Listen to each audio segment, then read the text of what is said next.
Hello, the title of this course is Control System Design and I am G. R. Jayant. I am the instructor of this course. I belong to the Department of Instrumentation and Applied Physics at Indian Institute of Science. In this video clip, I shall briefly discuss the scope of this course and outline its technical content. As the title of the course itself indicates, in this course we are interested in control of physical systems.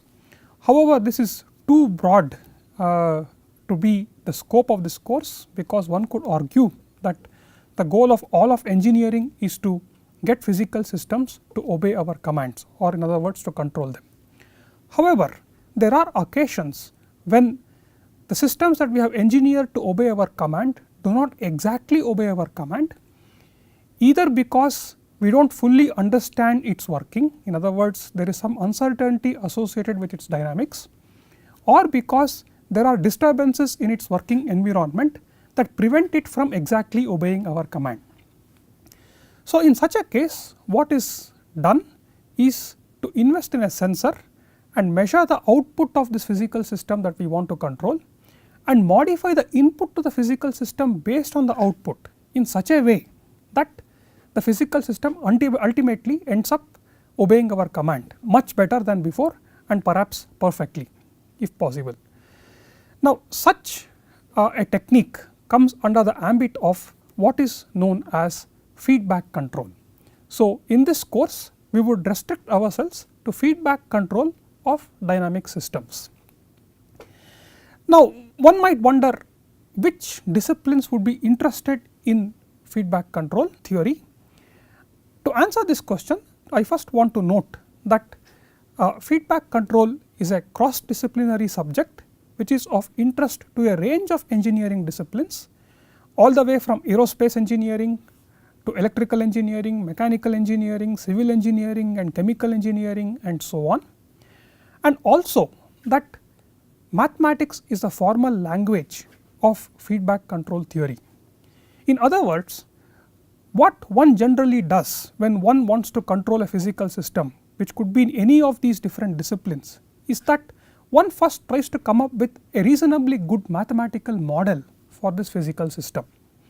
Now, once we have this mathematical model, then the control engineer tries to come up with a control law, which is another mathematical equation that could tell us how one might modify the input to this physical system so as to correct for the error between what we commanded it to do and what it is ending up doing due to uncertainties either in its model or in its ambient environment. Now, this control law is usually implemented using an electronic module in combination with a suitable set of actuators.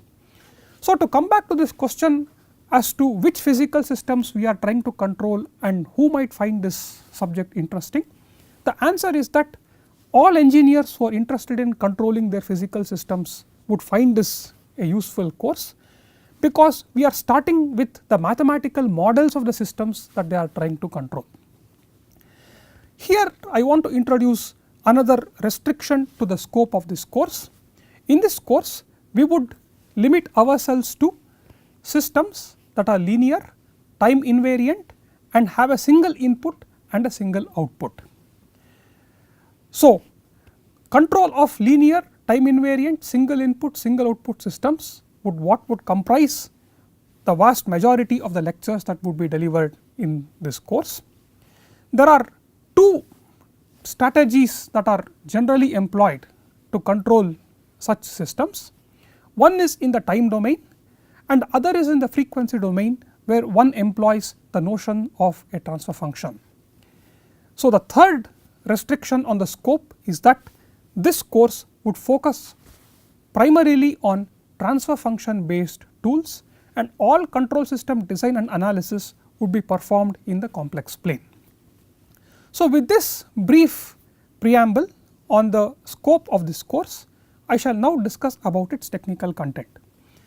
This course is targeted primarily at students who have already had one beginner's course in control systems in their undergraduate education.